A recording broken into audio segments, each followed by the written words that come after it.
만약에 말이죠, 지구상에서 가장 위험하다고 알려진 분쟁 지역이 사실은 21세기 최대의 기회가 숨겨진 곳이라면 어떠시겠어요? 네, 오늘은 바로 그 파격적인 가능성에 대해 한번 깊이 파고들어 보려고 합니다. 한국 주식시장 코스피가 1만 포인트를 간다. 이거 뭐 거의 불가능하게 들리시죠? 그런데 소연철 교수는 딱 하나의 사건, 그러니까 평양에 미국 대사관이 들어서는 것만으로도 이 모든 게 가능해진다고 예측하고 있습니다. 중무장한 국경지대에서 세계 경제의 새로운 엔진으로, 아니, 엄청난 전환이 도대체 어떻게 가능할까요? 오늘 분석에서는요, 바로 이 질문에 대한 답을 한번 찾아가 보겠습니다. 자, 그럼 본격적으로 한번 들어가 보죠.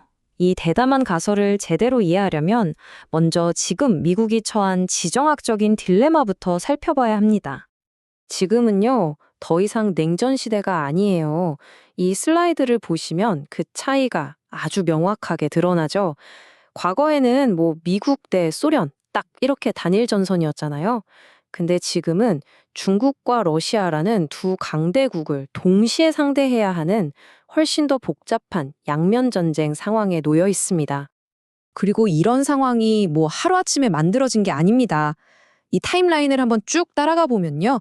2001년 중국의 WTO 가입부터 시작해서 최근에 러시아 우크라이나 전쟁까지 지난 20년 동안 미국에 대한 압박이 어떻게 꾸준히 그리고 체계적으로 커져왔는지 한눈에 볼 수 있습니다. 그렇다면 이 양면 전쟁의 위기 속에서 미국이 꺼내들 수 있는 카드는 과연 뭘까요? 그 해답은 정말 누구도 예상치 못한 곳에 있습니다. 네, 바로 북한입니다. 이 슬라이드에서 정말 흥미로운 건 바로 이 말을 한 사람입니다.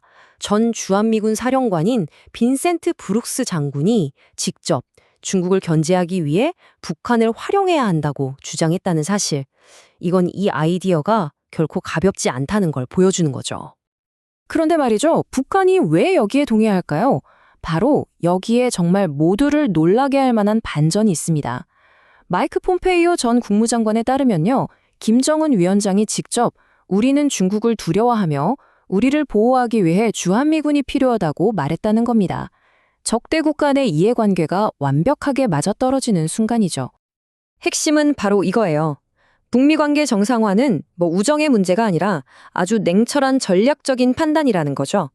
한반도를 중립화시켜서 양면 전쟁의 위험을 없애고 미국의 모든 역량을 중국과 대만 문제에 집중시키려는 그런 큰 그림인 겁니다. 만약 이 모든 얘기가 너무 비현실적으로 들리신다면요, 미국이 과거에 이미 똑같은 전략을 성공시킨 사례가 있다는 점을 기억하셔야 합니다. 이 전략이 바로 베트남 플레이북입니다. 이 흐름을 한번 보세요. 과거의 적국, 공동의 위협 등장, 그리고 관계 정상화. 결국 베트남은 중국을 견제하는 미국의 핵심 파트너가 됐습니다. 어때요? 북한과의 시나리오랑 놀라울 정도로 비슷하지 않나요? 이런 지정학적인 변화를 감지하는 건 전략가들뿐만이 아닙니다. 세계에서 가장 유명한 투자자 역시 자신의 돈으로 이 변화에 투표하고 있습니다. 그리고 이 타임라인이 버핏의 전략을 아주 명확하게 보여주죠.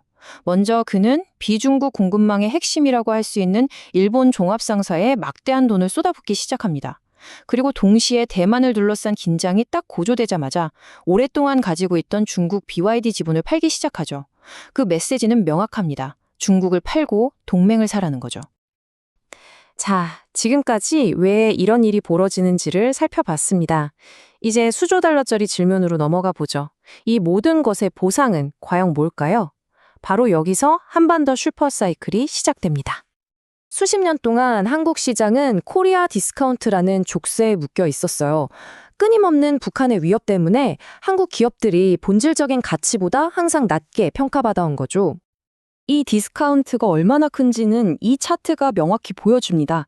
기업의 순자산 가치 대비 주가가 얼마나 되는지를 보여주는 PBR을 보면요, 한국의 전통 제조업이나 철강, 화학 분야는 일본이나 중국 경쟁사들 가치의 절반도 안 되는 가격에 거래되고 있어요.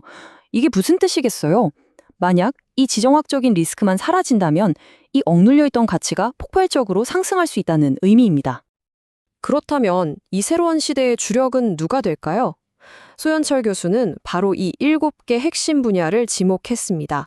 자동차나 건설 같은 전통적인 남북 경협주부터 시작해서요. 북한에 잠재된 막대한 자원 개발까지 말 그대로 한반도 경제 지도를 완전히 새로 그릴 산업들인 거죠.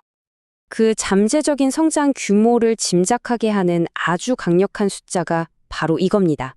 25배. 베트남은 미국하고 수교한 이후 30년 동안 GDP가 25배 성장했습니다. 숙련된 소프트웨어 인력과 산업 기반을 갖춘 북한이 비슷한 길을 걷지 못하리란 법 있을까요? 이 모든 게 그저 멋진 이론처럼 들릴 수도 있습니다. 그렇다면 이 시나리오가 정말로 현실이 되고 있는지 우리는 어떻게 알 수 있을까요? 자, 우리가 주목해야 할 신호들을 한번 살펴보겠습니다. 이 4가지 핵심 촉매제를 꼭 기억해 두셔야 합니다. 첫째, 우크라이나 전쟁의 종결이 이 거대한 지정학적 퍼즐의 첫 번째 조각이 될 수 있습니다. 둘째, 북미 정상회담이 다시 열리면 실질적인 대화가 시작된다는 신호겠죠. 하지만 가장 결정적인 신호는요, 바로 평양에 미국 연락사무소가 문을 여는 겁니다.